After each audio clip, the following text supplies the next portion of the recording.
Good morning, guys. I am doing the day in the life of salon owner or lash tech. So the other day, I woke up at 5 a.m. This is unlike me. Like, I feel like I'm a sim right now. Had the best day ever. Went to the gym, went to the salon. This work 3 hours before my first client. Yeah, I'm gonna try to do the same thing today. My last client is at 7 p.m. It's a hybrid fill. My pre-workout is starting to hit in. If you know me, I'm like a major pre-workout person, and I only go to the gym once a week right now. Sometimes I go every day, but I take pre-workout 2-3 times a day, which is how I work 12-14 hour days. There's literally no other way I would do it, and it's super bad for you, but you know what, I don't do drugs, so I think I'm doing pretty good. It's only like -16 out with a wind chill Celsius. Beautiful out today. It's been like -30 all week. I just raised my prices a few weeks ago to be $105 for classic and hybrid fills. For Russian and mega fills it's $110. The reason I did that is my productivity rate, hours sold over hours for sale, is your productivity rate. My productivity rate was like 100%, and I'm with Strategies Coaching for my business, and I've learned that that's actually not a good thing. You don't want to be 100% booked all the time, because then it's inconvenient for the clients who are willing to pay that little bit of a higher price to book in with you, and you don't want to be inconvenient to do business with. You're making your clients' lives easier.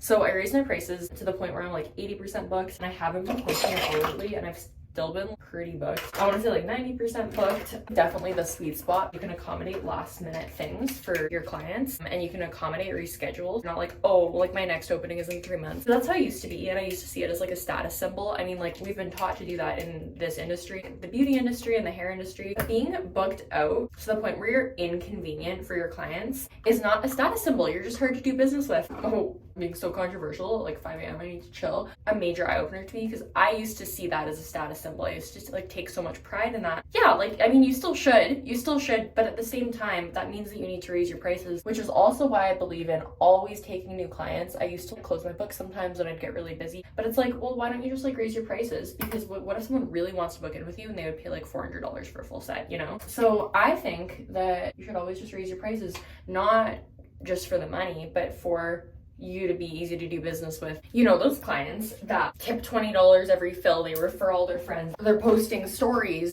of their lashes, hyping you up all around. Honestly, since I raised my prices for my fills, it's literally just been those clients coming to me. I mean, like, not that your clients are obligated to tip and refer friends and post stories, but you know those clients that I'm talking about, that just, those are the clients that help you grow your business. Those are the clients you most enjoy doing their lashes on, most pleasant clients to deal with. Naturally, when you raise your prices, it's those people who really want to see you, and they're coming to you because they just love your services and what you have to offer. Beautiful out. I don't even need gloves.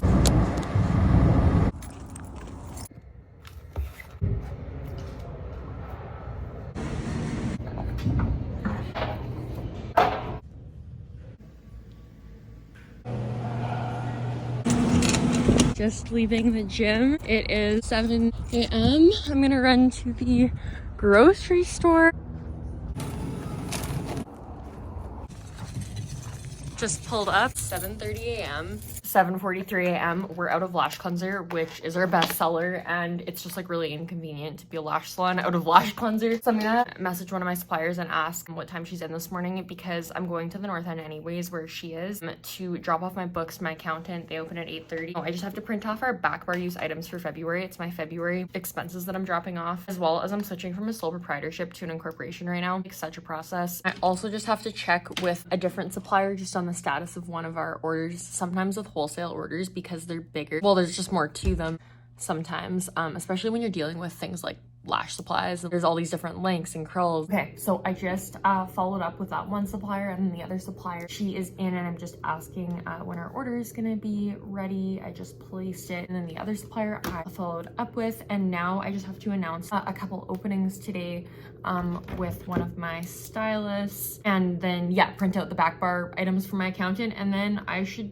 have a lot done for 8 a.m. I'm doing pretty good. Okay, so I'm just reviewing the schedule for today. At 10 a.m. I have a mega fill, 12:15 hybrid fill, 1:45 mega fill, then I have a removal, and then outside my availability at 7:30 p.m. I'm doing a hybrid fill. So yeah, I have a pretty nice day actually. I have 5 clients. I used to have a lot more clients in my day before I raised my prices, and I just wasn't getting anything done as a salon owner. Yeah, and then I'm just trying to fill my one stylist books for today. She's really busy this week, but today she has one hybrid fill booked. It's my responsibility as a salon owner to sell as many hours as I can and try to get us to that 80% mark. We categorize things into education. So this is my business coaching, what it converts to in Canadian dollars a month, what we spend on subscriptions per month. So this is things like online booking. This is what I use to run payroll, security, cloud storage, what we spend on each supplier, stock to sell. So this isn't back bar use. For supplies, so this is like toilet paper, paper towel, pens, water cups, gas, shipping customer orders, maintenance and repairs, back bar bought from other suppliers that isn't us, and then back bar bought from us. I honestly really only started tracking my expenses this well when I became a strategies client with like salon and spa owner coaching. No, and then I just like basically enter these numbers into our cash flow plan, and I really should be looking at these numbers daily, as well as like our productivity rates, and just reviewing your numbers is so important because you might feel like you have enough money. Oh cool, I have enough money to run payroll, I have enough money for that bill to come out today, but you really have no idea what's going on until you look at, this is what we spent on this, and this is how that worked out for us this week. Your numbers are a result of your behaviors, and if you never look at the scoreboard, it's like playing a football game without looking at the scoreboard. How do you know how you're doing? Alright, so I'm here and picking up my order. I just dropped off my expenses of my accountant. I paid an invoice. I picked up my lash supplies. So this is a very productive morning. My first client's in an hour. The construction on Circle Drive is really bad right now, which is a very needed bridge in Saskatoon. As much as I would love to enter in that order right now and make the lash cleansers right now, it's more efficient to wait for the girl who's in 45 minutes to do that, so I can enter in the expenses into my cash flow plan and sales projection sheet. It's 9:15, so my first client is in 45 minutes, so I'm just going to make a bagel. I'm literally so confused because I made a bagel this morning and I don't remember if I ate it in the car or not on the way to the gym, but I feel like I didn't. But like, it's not in my car, so I don't really know what's going on with that. The other supplier told me that they'll be dropping off our order today. It's like a big order. Just throwing my tools into the CS20 here. I usually do that right after my client, but I knew I'd be coming in early this morning. I don't have butter, but I do have hot sauce, which is honestly pretty good. Literally, I'll eat anything with hot sauce. And flutter. Keep fluttering. It is 7:25 p.m. I have to be here till 9 because our retail physical location, I just ran payroll. Last client was a last minute cancellation. Something I get a lot of questions on is payroll employees. How do I know what to do? How did I set everything up? My best advice to you, I don't know who's watching this. I don't know if you have a beauty business with payroll already, if you're trying to grow your team right now, if you're thinking of hiring your first employee, whoever you are, get a really good accountant unless you have extensive tax knowledge. In the beauty and hair industry, we have so many moving parts.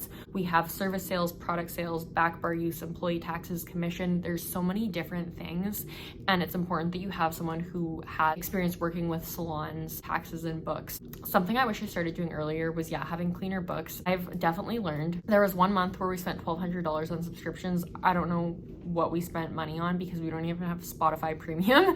So I was like, what? I could have completely upgraded our waiting room with that money. Being really aware of your expenses and what's bringing you in more money is really important, because let's say you have one rock star service provider who retains every single client who comes to them. They're literally growing your business. People are so happy with them. Or let's say you have someone who is just pumping out social media content. They're just going above and beyond. They're getting amazing pictures of the salon. Well, that's someone who maybe deserves a promotion. So it's important that you're rewarding what is worth working for you well and you want more of, and you're investing into that, and you're aware of things in your business. Let's say you're spending a lot on a retail product that's not actually selling that much and you're only making a small profit margin on it. Well, maybe stop spending money on that and pour more money into what is raking in the dough for your business. I'm working on like my scoreboards, so basically like daily service sale goals, daily retail goals, which is really interesting because we have this professional lash supply component to the business, which is unique about our salon. It is a Thursday today, and I don't do services Friday, Saturday, Sunday. You guys, I just got home, and that bagel I was like gonna bring to eat on the way to the gym, I left the salon like right at 9, so it is 9:20. I'm eating those pierogies I got. I'm in my pajamas in bed. This is where I'm gonna wrap up. Thank you so much for watching. Watch this video next if you want to see how I built my business, and I will see you guys next time. Like this.